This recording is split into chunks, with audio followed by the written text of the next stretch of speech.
So Rand Paul had a speaking slot at the RNC, and he made the absurd claim that Donald Trump is the first president in a generation to seek to end war. And that's just, I mean, it's just not true on its face value. And so we're going to play the clip, and then we'll talk about it along the way. Supporting President Trump because he believes, as I do, that a strong America cannot fight endless wars. We must not continue to leave our blood and treasure in Middle East quagmires. I flew with him to Dover Air Force Base to honor 2 soldiers whose remains were coming home from Afghanistan. I'll never forget that evening. I can tell you the president not only felt the pain of these families, but that the president is committed to ending this war.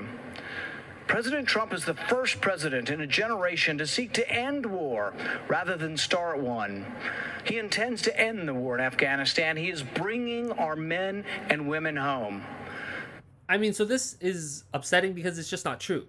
And there's a ton of different rumors going around on the right about this, and saying things like, oh, the Democrats are stopping Donald Trump from pulling the troops out of Afghanistan. That's just not true.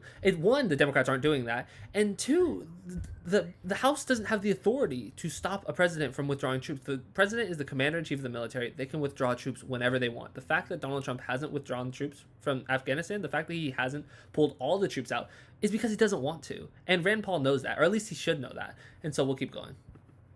Madison once wrote, "No nation can preserve its freedom in the midst of continuous warfare."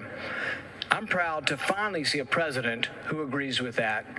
Compare President Trump with the disastrous record of Joe Biden, who has consistently called for more war. Joe Biden voted for the Iraq War, which President Trump has long called the worst geopolitical mistake of our generation. I fear Biden will choose war again. He supported the war in Serbia, Syria, Libya. Joe Biden will continue to spill our blood and treasure. What's just, I mean, it's so absurd because Donald Trump has also continued all of those interventions. We're still bombing Syria. We still have troops in Syria. We're still bombing Libya. We're still bombing Serbia.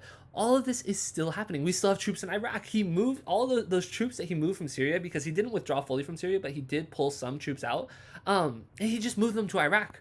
And so it's just not true, this notion that he wants to end end these wars. I mean, where is the evidence for it? And also, he has escalated some of our involvements across the world with the assassination of Soleimani. That got us. I mean, I know that people feel like it was an overreaction to say that could potentially have led to a war with Iran, but we took out one of their top military and political leaders. Soleimani not only had military power in the country, he was also one of the main political figures, and we assassinated him, and that could have easily led to some pretty devastating conflict that would have killed hundreds of thousands of Iranians. Luckily, that did not happen. But to say that Donald Trump has sought to end these wars, it's just, I mean, there's no basis for it. There really isn't. People always point to when he pulled those troops out of Syria, but it's like he just moved them to Iraq. And so we'll let Rand Paul finish up here. President Trump will bring our heroes home. If you hate war like I hate war, if you want us to quit sending $50 billion every year to Afghanistan to build their roads and bridges instead of building them here at home, you need to support President Trump for another term.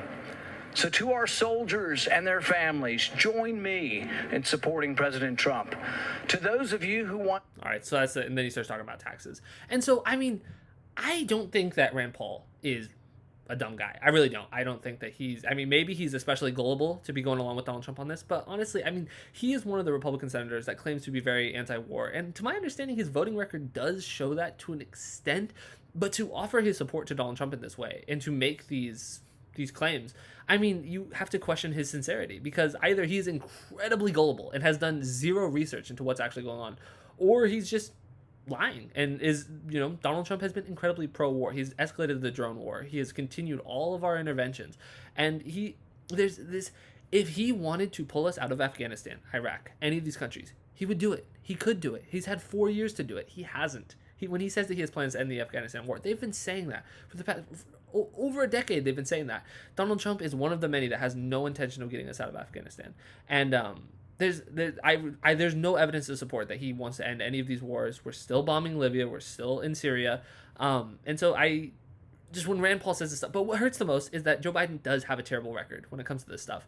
And because of all the posturing that Donald Trump does as being anti-war, there are so many people that go along with it. They just, not many people dig into the evidence of the fact that Donald Trump hasn't done what he said that he's trying to do.